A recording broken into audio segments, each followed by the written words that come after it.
প্রত্যেক বছরই আমাদের খেদাবাড়ি গ্রামের মধ্যে দুইটা এলআই মেশিন আছে, LI1 এবং LI2। আমাদের এই বছর আমাদের এলআই 1 নম্বর যে এলআই, এই মেশিনের আওতাধীন আমাদের খেদাবাড়ির মধ্যেই প্রায় 60 থেকে 70 কানি জমি এই বছর কৃষক সেখানে বড় ধান সেখানে রোপণ করতে পারেনি।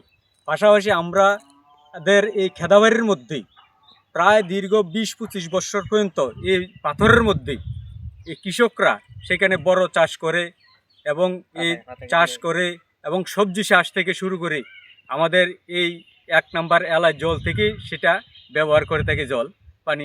এবং পাশাপাশি আমাদের বামপন্থী সরকারের সময় এই পাথরের মধ্যেই 1 নম্বর এলাকার যে মেশিনটা সেখানে বসেছিল। এই বছর আমরা দেখলাম আমাদের খেদাবাড়ি পঞ্চায়েত সেখানে এই যে কৃষকের এত বড় ক্ষয়ক্ষতি হয়েছে, যে এই ক্ষয়ক্ষতির সেখানে কোনো হেলদুল পঞ্চায়েতের নেই।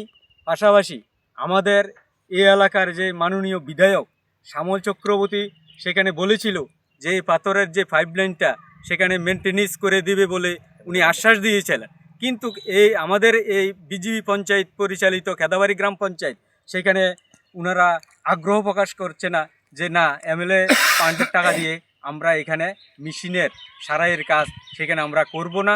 এবং